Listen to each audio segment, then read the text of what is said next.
Hello, loves, and welcome to the Introvert Toolbox, the podcast for introverts who feel like the world's kind of fucked up, where the biggest and craziest people get all the success, and we're left wondering, like, oh my god, what the hell do we do?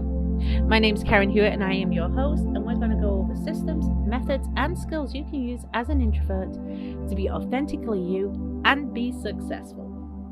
So, subscribe and share this on your social media, and don't forget to give us 5 stars, and let's get started. Hello, my love. So today's a bit of a different episode. I figured you needed to get to know me a little bit more. And so I wanted to talk to something very dear to my heart. And it's something I'm taught very rawly about. And it is something that impacted me as an introvert. Because as an introvert, we do have a tendency to withdraw. So when things are put into place that make us withdraw more, it can make us more prone to things like this. So today, I'm going to have a hard conversation. I'm going to share my domestic violence story with you. And I'm going to try not to cry. So when I was in my early 20s, like 21, I was married. And it was not a good marriage. It was emotionally empty, and there was some other things going on. And it could be said that there was emotional abuse, but he never laid a finger on me. We got divorced. And while my divorce was in play, I was diagnosed with depression. We had a lot of things going on, including the fact that I had just lost my first child. And it was very early on in the pregnancy. It was an ep topic. So I turned to the internet and found chat rooms. Now, this is well before social media, but this is like the AOL chat rooms and things like that. If you're old enough to remember it, and I found one that was for depression because I was kind of trying to figure out what was going on with me and how I can make it better. And I met this guy online. Yeah, that's like every horror story starts, and I met him online. And we talked. I flew out to America because he said he was going to get me some help with some specialists. Turned out I had been majorly misdiagnosed because they diagnosed me with bipolar and a few other things. And it turned out that I was just depressed because of the situation. Got me off all the meds. And of course, because he was saving me, I fell for him. This is part of this. I'm pansexual. So it's about the person, not how they look. Hearts, not parts, is an easy way to remember it. He saved me. And of course, my divorce was going through and I fell in love. I left to go back home to England.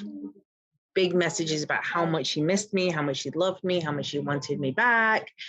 So he proposed online. I flew back and we got married. Honestly, it was a fairy tale. The marriage itself was like quick in the bishop's office. There was a little celebration in the backyard. Nothing major.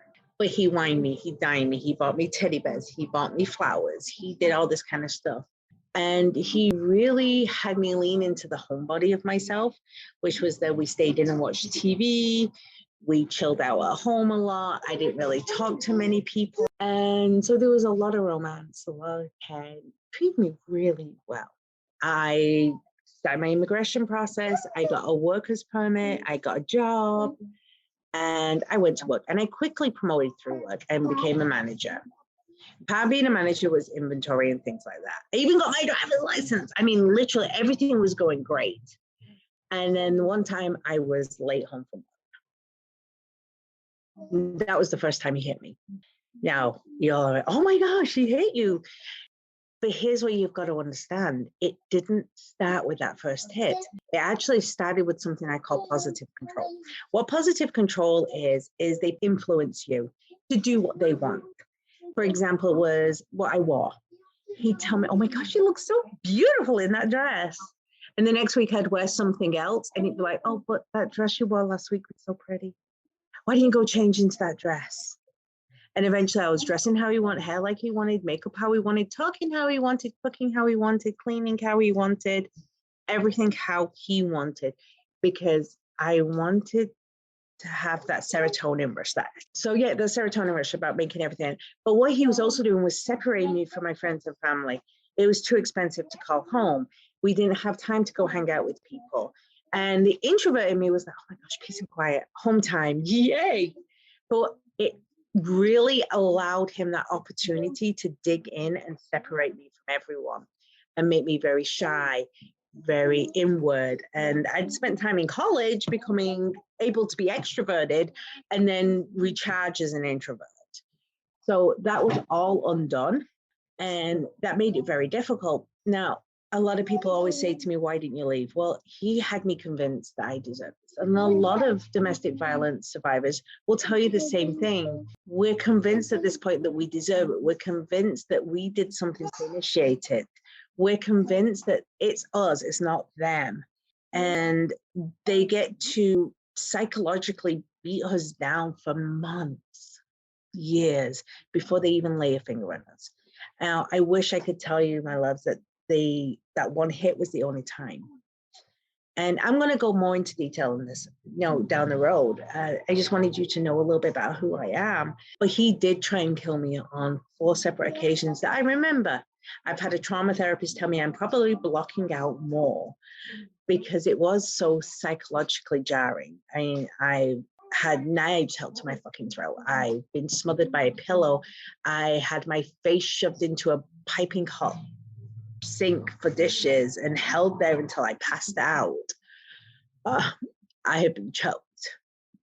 And I'm kind of choking talking about it. I cannot wear crew neck shirts anymore. I can't wear necklaces that are too tight around my neck. People can't touch my neck. I can touch my neck.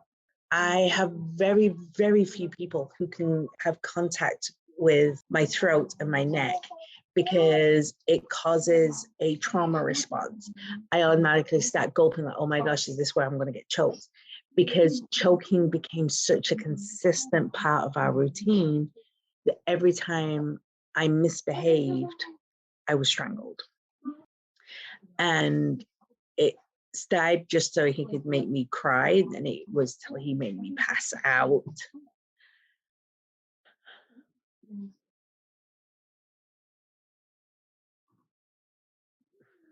Why am I telling you all this?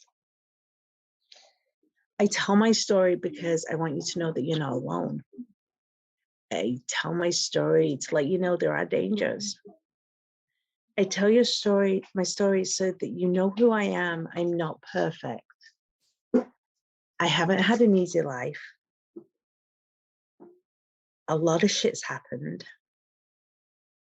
And I will go more into detail. And, something I'm doing, and this is something you can do as an introvert, I'm actually writing everything into a book. And of course, you're going to be the first to hear when I finally hit publish. And it is difficult to read, but it is a raw, unabridged journal of what happened to me. And it's why I found my voice. Let me explain this. Trauma can happen to you in many ways, but you have a choice. The choice is that trauma going to damage me forever, or am I going to take it and use it for something that makes me better for me? Not for anyone else, but for you. Can trauma damage you or can it grow you? And I will never tell someone that I want them to be in trauma to make them grow. But most of us have had trauma. And I want you to take that and go, okay, how can I run with this? And for me, it made me want to tell my story because so many people were, well, why didn't you leave? Oh my gosh, why did you? I would have never stayed. If honestly, domestic violence never is I'm taking you on a date, now I'm going to beat you. Oh, by the way, do you want to have a second date?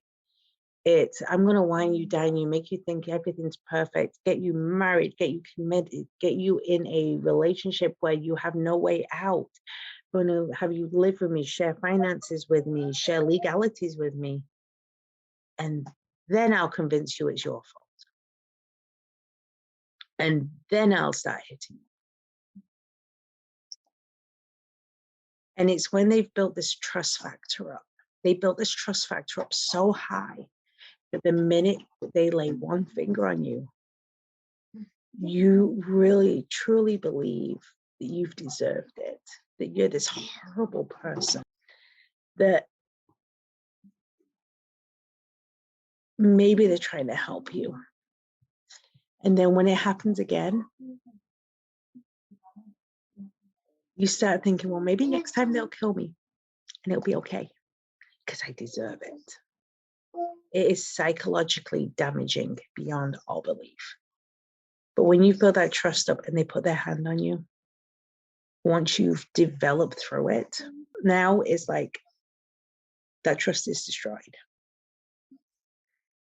And the longer they took to build that trust up before they did it, the harder the fall. And I want to tell you, if you're in a domestic violence situation, I'm not going to sit here and go, you need to leave. You know that's what you need to do. What I'm going to tell you is there are people out there that will support you. There are people out there that will love you. And if you just need someone to listen to you, hold your hand, tell you it's going to be okay, and help you get to the point where you're ready to leave, I understand. Because leaving is one of the scariest things in the world. Because when you leave, you have this feeling like they've got nothing left to lose. And that makes it terrifying. So I get it. I'm not going to sit here and tell you, okay, that's it, pack your bags and leave. I'm going to tell you, find support, find love, whether it be a friend, a community, organization, find somewhere where you can feel supported and come up with a plan. I want you to plan, because you are worth so much more. You are an amazing individual if you're in this situation. And I love you. And other people love you. And it's not your fault. Even though they've made you believe it is, it's not. But there are ways out. And you need to take your steps in your time.